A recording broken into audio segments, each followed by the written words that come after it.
Hi, I'm Andrew. And I'm Dave, and we're the IB English guys. We have been IB language and literature teachers and IB examiners for 30 years, and we've been working together for just as long. Today we are going to be giving you 5 tips for your individual oral or your IO. Mr. Giles, do you want to start us off? Yes, let's. So first off, we're going to want to have an organized outline. Usually I would put this in chronological order. I would have my global issue and my texts first with author name and the date they were made if it was important to my global issue. And then I would separate it by text. I personally would put my literary text first and then my non-literary text. Make sure to separate everything in a clear, concise way, either by extracts or by specific bullet points, and then use different fonts or different types of font, i.e. bolding things, italicizing things, or underlining things, so that you don't get lost on your outline, so that you can say everything you want to say, how you want to say it without getting lost. It's also important that you use your 10 bullet points wisely, because remember, you do only get 10 bullet points on your IO, and it is crucial that these are filled with all of the information that you need to support you during your IO. It helps to save 1 or 2 for your conclusion so that you can make sure that you are synthesizing your IO rather than summarizing it, and you really want to get some deep analysis in there. For our second tip, you should plan your work time for your IO. Do not rush it. You should start planning and working on your IO at least a week before your delivery, and you should have at least 1 day to practice. It helps if you have more, just so that you can really get it in your brain and make sure that you know what to say when it comes time for your IO. It also helps to choose your extracts and create your global issue ahead of time. Many people in our year did not do that, and they are now struggling. So please make sure that you allow your yourself time to prepare.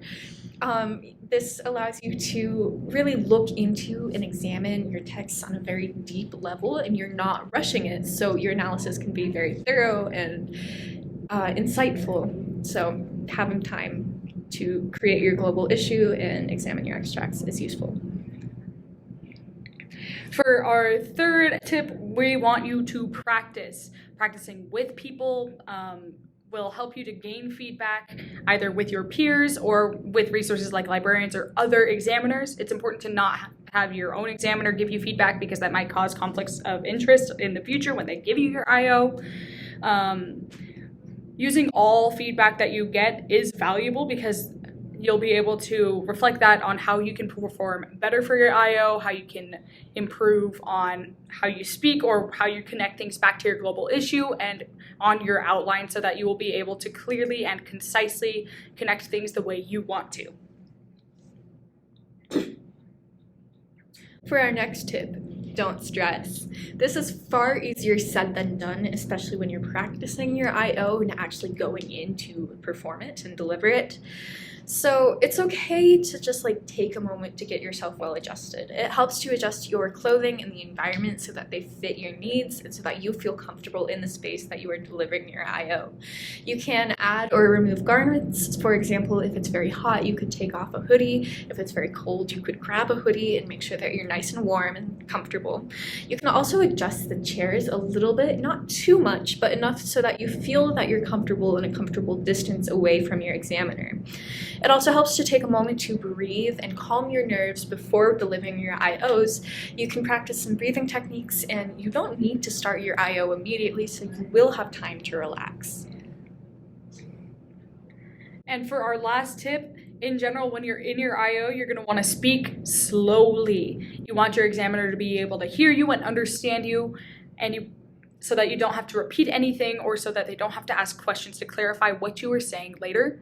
Additionally, it's a really good idea, again, to practice those breathing techniques beforehand, and to, in general, understand that you know what you're going to put out there, and you should have faith and trust in yourself, because you have got this. You worked hard to analyze your literary text and your non-literary text and to find them, and we have full confidence in you.